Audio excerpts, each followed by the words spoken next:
ko bilang loyalista, bilang solid Sara supporter, hanggang kamatayan kahit ang dugo ko nakalaytay na ang Sara Duterte. Sasabihin ko sa inyo, suporta at pagmamahal ang sinusukli ni Sara sa ating lahat, tunay na paglilingkod sa bayan. Hindi namin iintindihin ang akusasyon, hindi namin iintindihin ang batikos, dahil naniniwala kami sa katotohanan. Ang katotohanan na minamahal pa rin si Sara ng 30.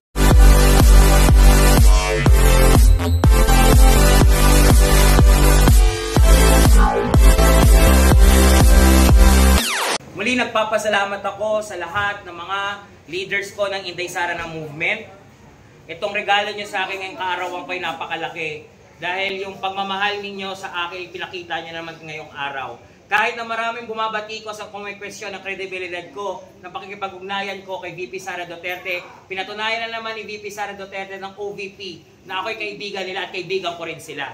Kahit na bat-bat pa ng mga akusasyon laban sa akin na ginagamit ko lamang ang pangalan ni Inday Sara Duterte, kaninang umaga pinatunayan muli ng aking kaibigan ang kanyang pagmamahal sa akin ng taos-puso at totoo. Ngayon na hindi man na nakarating si VP Sara, ipinapangako niya pa rin sa akin na ang pagkakaibigan namin hanggang dulo at pinapangako ko sa kanya hanggang dulo sasamahan ko siya. Simula nung ako'y naghayag ng aking suporta kay VP Sara, kay Pangulong Duterte, kay Senator Bongo at sa lahat ng mga kaalyado ni Pangulong Duterte, sinabi ko sasamahan ko sila hanggang dulo. Kung kailangan umabot hanggang sa selda, sasamahan ko si Sara sa selda, kasama niya ako hanggang dulo. Nagpapasalamat ako kay ma'am sa kanyang pagmamahal sa akin. Dahil kahit na hindi man siya nakadalo ngayon at may karamdaman, ako pa rin ay kanyang tinawagan para ipakita pa rin ang kanyang pagmamahal sa akin at sa mga presidente ng Barangay 135. Sa lahat sa inyo, maraming salamat. Ang aking hiling lang ngayong aking kaarawan na sana suportahan niyo pa rin si Sara, sana ipagdasal natin siya kasi siya ang ating sandigan para sa isang matatag at bagong Pilipinas. Bukunin ko ng pagkakataong ito. Alam ko marami sa inyo ang nanonood at nagtatanong, bakit anong nangyayari? Bakit panay ang paninira kay VP Sara? Ang may sasagot ko bilang loyalista, bilang solid Sara supporter, hanggang kamatayan kahit ang dugo ko nakalaytay na ang Sara Duterte. Sasabihin ko sa inyo, suporta at pagmamahal ang sinusukli ni Sara sa ating lahat, tunay na paglilingkod sa bayan. Hindi namin iintindihin ang akusasyon, hindi namin iintindihin ang batikos, dahil naniniwala kami sa katotohanan. Ang katotohanan na minamahal pa rin si Sara ng 32 milyong bumoto sa kanya. Maraming salamat po sa inyong lahat. Sir, may tanong ako. Tungkol ko kasi minanangagan sir na dapat daw mag-resign na Deputy Secretary si Vice President Inday. Nasa demokratikong bansa tayo. Lahat ng tao may karapatang magsalita kung ano man gusto nilang sabihin. Ginagalang natin sila. Pero bilang supporter ni Inday Sara, bakit hindi mo na lang refleksyonan ng ibang mga tao bago nilang itawagin ang pagre-resign ni VP Sara? Kung susumahin ang lahat, sino bang may pinakamataas na approval rating sa buong gobyerno ngayon? Si VP Sara. Sino ang pinakamagandang kagawaran ngayon na may mataas na approval rating ang Department of Education? Bakit ngayon ang tatawagin na mag-resign si Sara? Bakit hindi mo na lang tawagin yung mga ibang politiko o yung mga ibang mga kawani ng gobyerno na hindi naman talaga nagtatrabaho ng tama? Ang tanong kaya? Wala? Pinas at naging vlogger din ng mga panahon na yon. Ako ay lubhang natatakot sa sitwasyon natin ngayon, lalo na naman sa nakaambang pagtanggal ng prangkisa ng SMNI. Natanggalan na ng ABS-CBN ng prangkisa, natakot tayo mga media dahil meron palang kapangyarihan ng gobyerno na sikilin ang karapatan nating mamamahayag. Dapat protektahan ng gobyerno natin ang karapatan ng bawat isa sa malayang pamamahayag. Kaya hindi ako sang-ayon na tanggalan ng prangkisa ang SMNI. Natatakot ako bilang media dahil kung sakasakaling tayo pala ay bumabalat sa katotohanan, tayo rin ay tatakutin para tanggalan ng prangkisa ang estasyon ng ating pinaglilingkuran. Hindi ako parte ng SMNI, hindi ako parte ng ABS-CBN, pero naniniwala ako sa malayang pamamahayag. Antay ka man, pro ka man, o nasa gitna ka naman, lahat tayo may karapatang maghayag ng ating saloobin sa bawat issue ng bayan. Dapat hindi maging onion skin, sabi nga ng Korte Suprema, ang mga politiko natin, ang mga kawani natin ng gobyerno, hindi dapat balat sibuyas. tanggapin ang pagkakamali, ituwid ito. Hindi dapat gamitin ang kapangyarihan para sigilin ang karapatan ng bawat tao na Opinion dyan, nakakabahala. Pero karapatan ng Kongreso kung ano man ang gusto nilang gawin. Pero matatandaan natin na nag-file ang mga executive ng Pharmaly nung sila ay kinastigo din at dinetain ng Senado.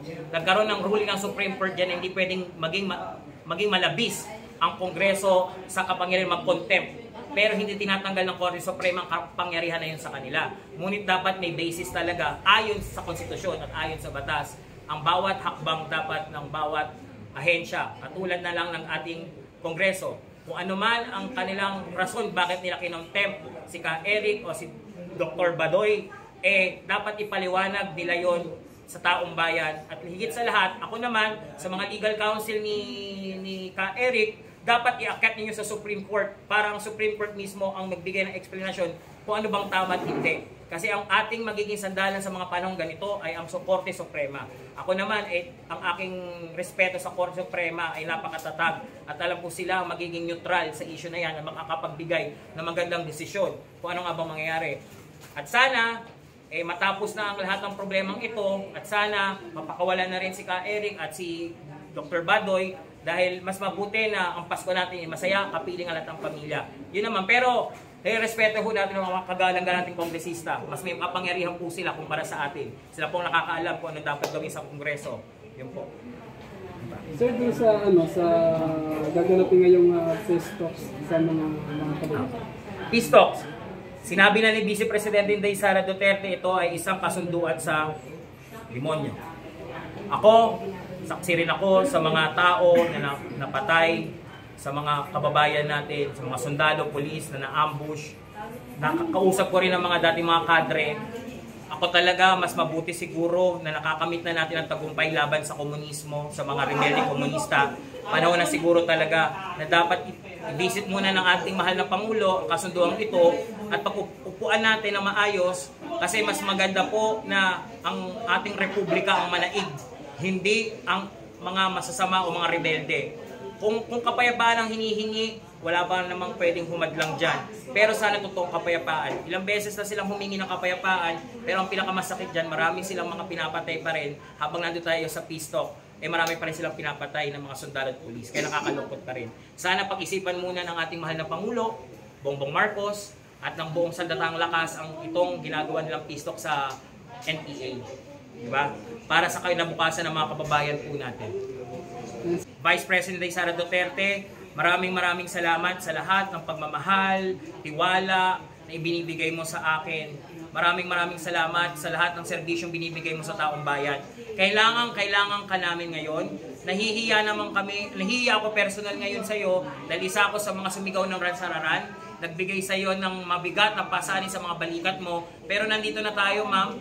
Pinagkatiwalaan tayo ng mga Pilipino, 32 milyong Pilipino ang sumusuporta at nagtiwala sa iyo. Huwag natin babaliin yon. Hanggang dulo ng iyong katungkulan bilang Vice President, gawin natin na 100% ang serbisyo. Huwag kang bibitaw, nandito kami sa likod mo. Ano man ang mangyari, huwag kang mag-aalala. Maraming kang mga kaibigan, lalo na ako, isa na ako doon.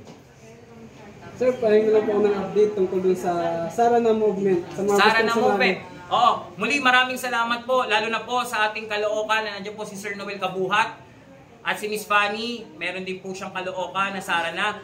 Lumalago na po tayo, ang Maynila po, lumalakas na rin po. Target po namin, itong taong po na ito ay mabisita na po namin ang Mindanao at Visayas dahil handang-handa na po tayong ipakita ang ating may suporta sa ating Vice Presidente. Fanny Iruri po muli ang inyong kasama sa Sara na Movement. Muli po, nagpapasalamat po kami lahat sa inyo dahil nandiyan po kayo na kaya po kami tumatatag ng dahil sa inyo. So, ang grupo po namin ni Sir Daniel Nobleza, Luzon, Visayas at Mindanao. Mahirap man pong sabihin kung gaano kami karami, pero million po kami. Pero lahat po ng tao namin, nagmamahal po ng sobra, nagmamahal ng solid sa ating Inday Sara, sa ating Vice President ng Pilipinas. So, sila po ang mga tao hindi nakikinig kung ano man ang mga ibinabato ngayon sa ating Vice Presidente ng Pilipinas. Kaya gano'n na lang po ang pasasalamat ko sa kanila dahil kumakapit sila sa amin at sinasabi nila na, ma'am, huwag kayong mag-alala. Ano man ang naririnig, namin ngayon sa mga taong kumakalaban sa ating Vice Presidente ng Pilipinas, hindi po kami naniniwala. At yun ang ipinagpapasalamat po namin ni Sir Daniel Nobleza sa aming mga tauhan, Luzon, Visayas at Mindanao. Alam ko pong nakikinig po kayo na sa ngayon ay napapanood niyo po ako. At wag po kayo mag-alala dahil kahit papano, lalapit po kami muli sa inyo, magsasama-sama po muli tayo at magkakausap po muli tayo at magkakaalam-alam po tayo kung ano man po ang dapat pa nating pag-usapan para po sa ating Vice Presidente ng Pilipinas. Muli po ang inyong lingkod, Fanny Irure. Maraming salamat po. Maraming salamat. Thank you. Hindi po. Thank you rin po. Demokratikong bansa tayo. Lahat ng tao may karapat na magsalita kung ano man gusto nilang sabihin. Ginagalang natin sila. Pero bilang supporter ni Inday Sara, bakit hindi mo na lang refleksyonan ng ibang mga tao bago nilang itawagin ang pagre-resign ni VP Sara?